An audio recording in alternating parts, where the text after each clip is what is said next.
Hello. Happy Friday. Oh, let me grab my drink. Hang on. I just ate a little snack and I'm thirsty. Happy Friday, everybody. So I shared a reel yesterday. Was it yesterday or day before? I don't know. I shared a reel recently about what happened when I didn't work out for 14 days. It was really 17 days. So if you missed it, I got shingles. It was not fun. I do not suggest getting shingles. It was, and I didn't know what it was for a while. Yeah, anyway, doesn't matter. The point is I couldn't work out for quite some time. I probably could have, maybe I could have pushed through some stuff, but I just didn't feel good in my skin. It just didn't. If you've ever had it, it's really uncomfortable. You don't feel great in your skin, and I didn't want to sweat. I thought sweating would make it worse. Plus, the stress of working out, I thought might make it worse. So I didn't work out. So I had a lot of questions. I opened up my DMs are always open, by the way. You can always DM me with questions, but I specifically asked after I shared this reel, what questions do you have? What do you want to know? Because for those of you that don't know, I own a brick and mortar Pilates studio. I am here right now because I've been teaching this morning. And I've worked with clients for years with Pilates, with personal training. I'm also a personal trainer, and with nutrition. And everybody is so scared when they can't work out for whatever reason. Maybe they go on vacation and they feel like they can't keep up their routine, or maybe they get sick, or some of you shared some other scenarios that are happening like currently in your life right now, and you feel like you can't keep up your workout routine, and it can cause a lot of mental stress and anguish and worry. And so I wanted to share my story with you, and hopefully give you some encouragement on ways to reduce that stress when you can't work out in your normal fashion. Okay, so I got 3 pretty consistent kind of questions. I got other questions, but these were the 3 that I feel like were pretty consistent in some way, shape, or form. So I shared in my reel that even though I didn't work out for 17 days, I didn't immediately bloat. I didn't feel bloated. I didn't look bloated. I didn't gain weight. I did weigh myself, as I was going through the process and at the end, and I didn't weigh any more at the end than I did when I started. And my clothes fit the same. So I know that my body wasn't changing shape because my clothes still fit the same. So there wasn't a big physical difference in my appearance, even though I didn't work out for 17 days. And I said in my reel, and I 100% stand by this, if you have foundations in place that are just ingrained in who you are, those foundations will help catch you, and those foundations will help ease the mental stress and the mental anguish of not being able to do the thing you want to do.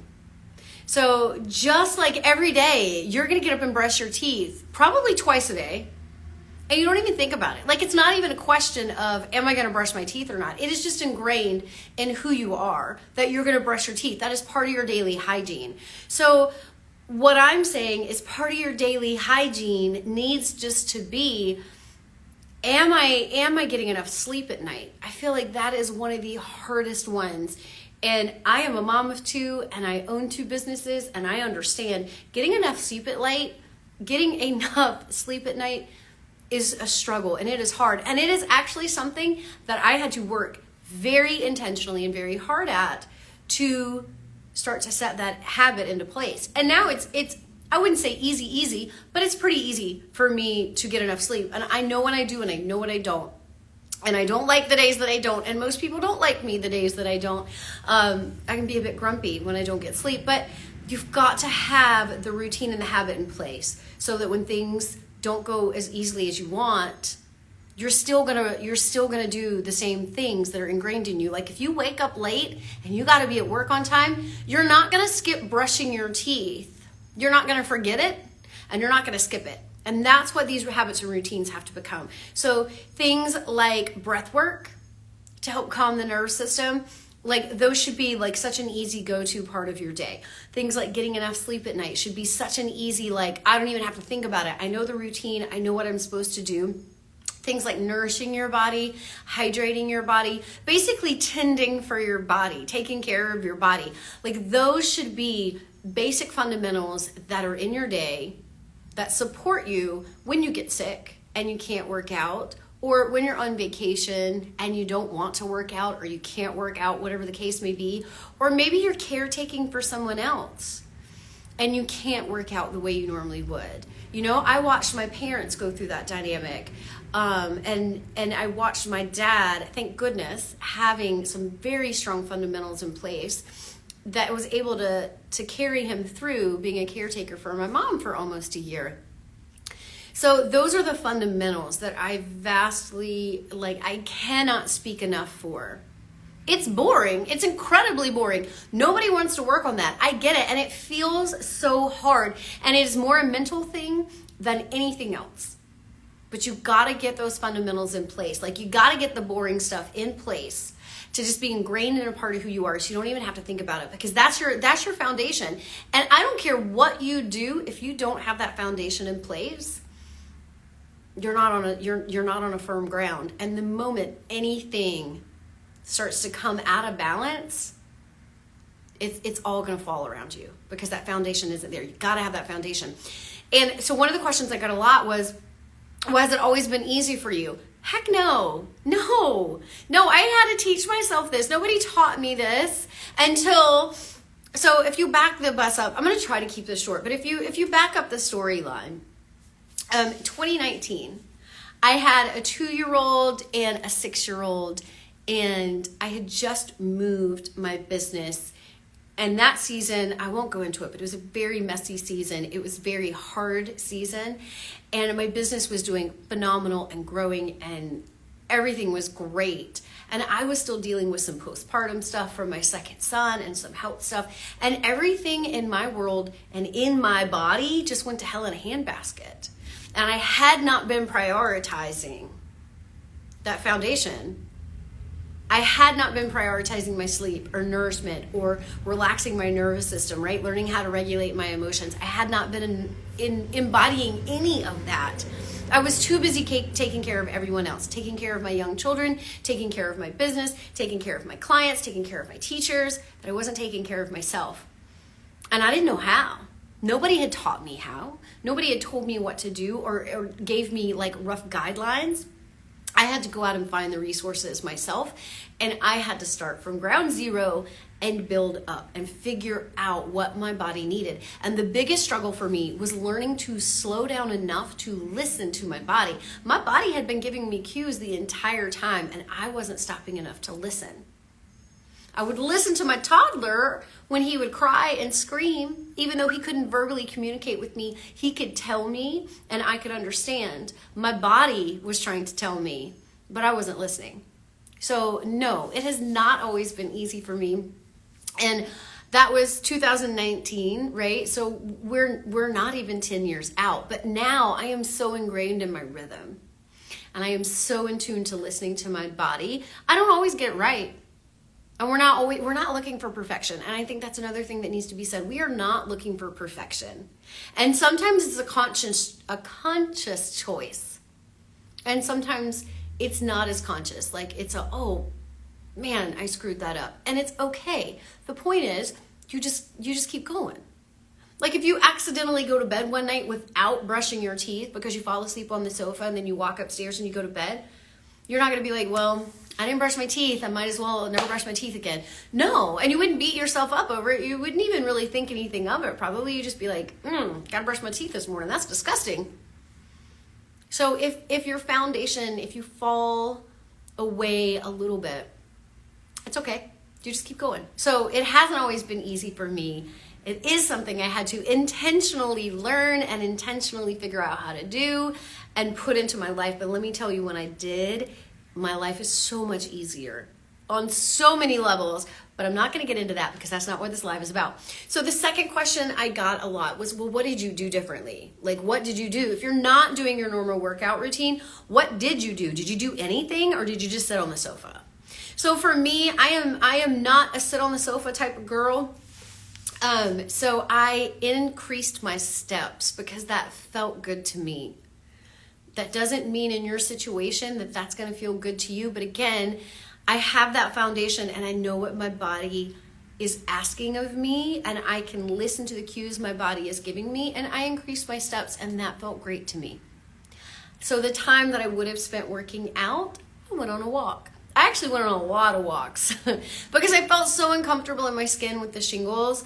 That was my way. That was one of my ways of getting outside, getting some sun, getting some fresh air, helping regulate my nervous system, helping me trying to calm some of the stuff going on in my body. And I just walked a lot. I walked a lot. So that was great for me. I'm not saying that's the answer for you, but I did do that. I do believe that movement heals. So I do believe that again, I'm not you, but I do believe there needs to be some movement. Okay, so walking is great. I did some mobility work, like stretches here and there, but I didn't do a ton because, again, it didn't feel good in my body. My nervous system did not feel great. I was having a lot of nerve pain. And even the stretching, even if I was stretching a different part of my body, it just didn't feel good to me. So walking was it for me. And I did a lot of deep intentional breath work while walking. I listened to audiobooks while walking. I did my own mental, I just listened to what my head and my brain and my body was telling me while I was walking, and that's the hardest part. But I did a lot of that too. And then I actually started to color. Adult coloring books. I don't know what it was. I don't know. That is not something that I normally do, but I do love the creative process. And I don't know why, but I was on one of my walks one day, came to me that I needed to get a good coloring book. So I did, and I started coloring. So at night, I colored a lot. Instead of watching TV or reading a book, I would color at night, and that would help me unwind to go to bed. Because that sleep, you got to have restorative sleep when you don't feel good. And that was one of the ways that I transitioned at the end of the day. Because a lot of times now, part of my end of the day routine is I stretch, and I wasn't doing that. So coloring, I did a lot of coloring. So I did a lot of walking, I did a lot of thinking, I did a lot of coloring, and a lot of sleeping. I slept a lot when I first got sick. That was just my body healing. But that was really about all I did different, other than I didn't work out. But I didn't just become a couch potato. I didn't just lay on the sofa. So outside walks, coloring, breath work. And then, so I did my first workout on day 17. And what most of you guys asked about, what most of you guys wanted to know was, can you just walk back into your normal workouts? Can you just go back? Can you just pick up where you left off? And do you feel good in your body that way? Or do you feel like you lost your gains? And this is where I have so much to say. But again, I'm going to keep it short. So the short answer is no. I didn't just walk back into my normal workouts. I still don't feel great. I still have some nerve discomfort. I still have some symptoms happening from the shingles. I have not gone back to weight training. I have not gone back to free weights. I don't feel like I'm there yet. I'm still listening to my body. It doesn't feel good to sweat a whole lot right now. It doesn't feel good in my skin. So I am choosing workouts that are meeting my body where I am.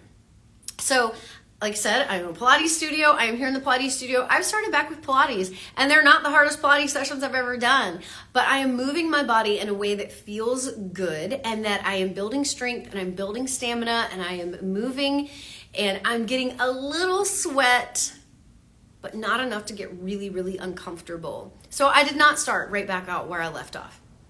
I am hoping that by next week, some of the rest of this residual nerve discomfort will be gone, and I can go back to lifting weights. And when I do, I'll let you know how it goes. But I didn't just come back full force, because I'm not there yet. And it is important to understand, if you are dealing with an illness or caring for a loved one, there's a lot that happens both physically and mentally to your body and your stress load. And you're not the same person you are at the end of the illness as you were at the beginning.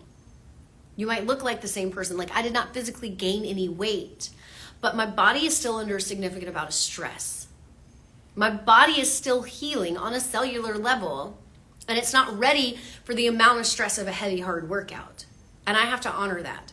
If I was caretaking for someone, I would still be under a lot of mental stress. And I couldn't just go and do the hardest workout I've ever done. Now, if you're on vacation, you go on vacation for, 7 to 14 days, you probably could come back and do like a killer workout and feel pretty good because your stress level is different. And that's where I'm saying you got to learn to listen to your body and you got to evaluate what's going on in your body. But you should be doing this on a day-to-day basis anyway. Like if you have your workout routine, like I do resistance training, I do some cardio training, and I do some Pilates like in studio stuff. I have a pretty set routine of what I do what day. But if I didn't sleep good one night, or if I didn't hydrate good one day, or if I didn't nourish one day, and I don't feel like my body is up for the challenge, I listen to what my body says and I flip my workouts around. So you got to start listening to your body and understanding how your body's feeling. Get your ego out of it and be smart enough to understand what is your end goal, and moving your days around doesn't matter. Skipping a workout because you feel like you're starting to get a cold doesn't matter. Just move it to another day. It's totally fine. So the short answer, well, that was really longer than short, but is no, I didn't come back at the exact same place.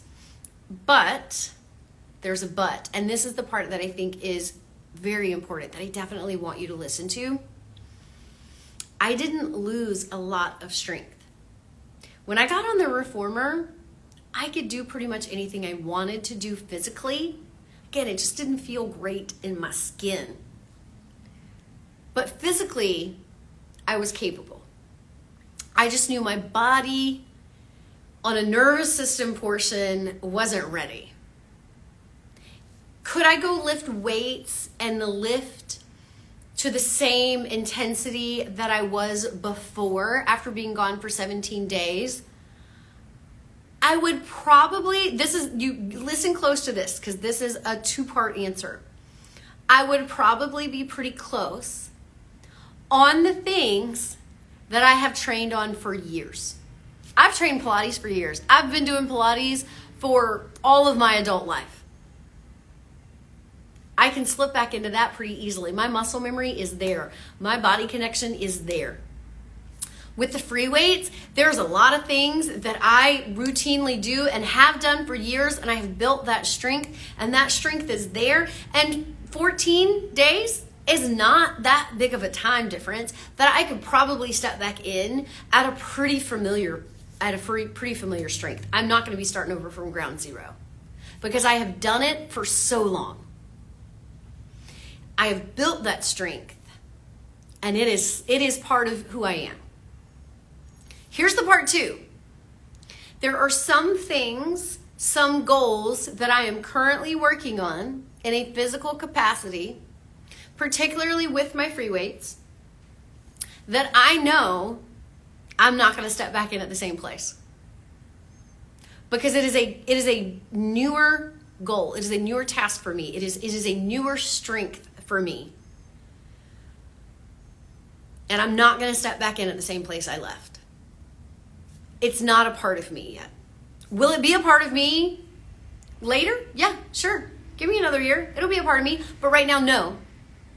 So it's important to know that building the strength is the hardest part. There's a lot of scientific data on this. If you're really interested in it, shoot me a DM. I can share some of the articles with you. Building the strength is the hardest part. It takes the most amount of physical and mental energy. It is also the most stressful on your body. Once you have the strength to complete the same task, once you are already like at the mark, whatever you're choosing that mark to be, it's not near as hard to maintain it physically, mentally, or in your nervous system. It's just not as hard. So if you're in a building phase, if you're new to working out, if you are new to lifting, X number of pounds in this specific move, if you miss 2 weeks, you're probably going to decrease. You're probably going to go down. It's probably not going to feel like home in your body. It's probably going to feel a little rusty. But if you've been doing it at X number of pounds for 10 years, 20 years, 5 years, even a year, you're going to be able to pick that up, and you're going to be able to pick back up pretty seamlessly, even after 14 days. The atrophy happens, but it doesn't happen as quickly. Now, I said there was a 2-part answer. I am going to add a little third part.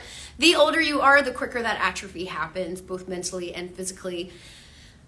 But 14 days for me right now in my 40s, I didn't see a huge difference in hopping back on the reformer, other than like, I'm still not feeling great in my skin. I still don't want to sweat a ton. I sweat a ton when I lift weights. I sweat when I do Pilates, but not like when I lift weights or do cardio. So I hadn't even done that yet.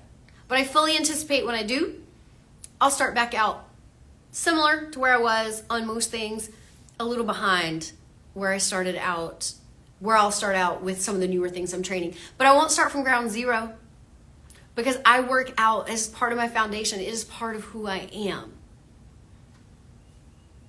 And so